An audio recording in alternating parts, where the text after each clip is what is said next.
தொழில் புரட்சியாக இருக்கட்டும், கல்வி புரட்சியாக இருக்கட்டும், அவர் கொண்டு வரைக்கும் இந்த மாதிரி காலத்தமிழ் மக்கள், பிற்பட்ட மக்கள், தலித்து மக்கள் யாருமே பள்ளிக்கூடத்துக்கு போக முடியாது, படிக்க முடியாது. அந்த ஒரு சூழ்நிலை. அவர் வந்தவர் தான் தமிழகத்திலே அனைவருக்கும் கல்வியை கொடுத்து நாடு உயர்வுகளுக்கு பாடுபட்ட கல்வியாளர் காமராஜர். இப்பொழுது புதுச்சேரியில் வந்து காங்கிரஸ் கவர்மெண்ட் நடந்துட்டு இருக்கு. இவங்களாம் வந்து அந்த மணிமண்டலத்தை கட்டி திறந்து வைக்க வேண்டிய வேலை அவங்களுக்கு. நம்ம தேர்ந்த வேண்டிய வேலையே கிடையாது. முதலமைச்சர் எளிமையான முதலமைச்சர் தான், யாராலும் இப்பவும் சந்திக்கலாம். இதை வந்து நீங்கள் இந்த திறமைகளுக்கு முறையிட்டீங்கன்னா கண்டிப்பாக முதலமைச்சரை சந்தித்து கண்டிப்பாக பெருமிதற்கு மணிமண்டலம் அமைக்க வேண்டும் என்பதை நான் உறுதியாக சொல்ல. அது மட்டுமல்ல, பேசணும். சாதாரண குடும்பத்தில் பிறந்தார். ஒரு ஏழ்மை 3வது இடம் படிச்சிருக்கிறாரு. ஒரு ஏழ்மையான குடும்பத்தில் பிறந்து நெசத்தொழிலே இருந்து வாழ்ந்து கொண்டிருந்தார். நெசத்தொழில் தான் அவர் குடும்பத்தினார். அப்புறம் அச்சுத்தொழில், பத்திரிகை அச்சுத்தொழிலுக்கு போயிருக்காங்க. அப்பதான் அவங்க கல்வியை வளர்த்து கொண்டிருக்கிறாங்க. அச்சுத்தொழிலை போய் தான் கல்வியை வளர்த்திருக்கிறார். அதுவும் அவரும் விடுதலைக்காக போராட்டத்துக்கு போயிருக்கார்.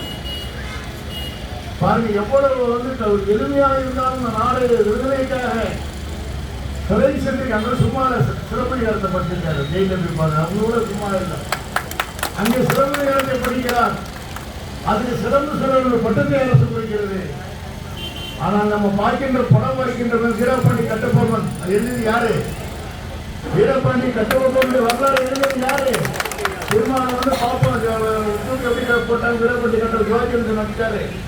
அது உயிரை வரலாம் மாபோசியவர்தான் அது உருவாக்கி தந்தவர். அவர் செப்பரேட் தமிழ் பேசிக்கிட்டே இருப்போம், பார்த்துக்க மாட்டோம். நம்ம பிறகுனா இறந்து விட்டாரு. நாட்டுக்காக பெரிய பணக்காரர் கப்பல் திரும்ப பெரிய பணக்காரர் முதல் கப்பல் வாங்கி கொடுத்தாரு வெளிநாட்டுக்காரர். நீ கப்பல் தமிழர் கப்பல் வாங்கி அவர் ஒரு பெரிய அமைச்சர், பெரிய சுதந்திரத்தை அவர் போராட்ட வீரர்.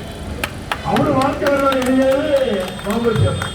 பாருங்க அப்படி எப்படி அந்த விடுதலைக்காக போராட்டம் பண்ணி இந்த நாட்டில் விடுதலை வேண்டும் என்பதற்காக எவ்வளவு பாடுபட்டார்களோ அவர்கள் பின்தங்கி வந்தவர் ஐயா மாபோசியம் அவர்கள்.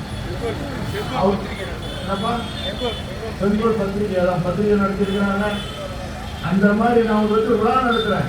1993 பட்டியலன்பட்டி சந்திரபாண்டனர் வந்து 100வது பிறந்த நாள்.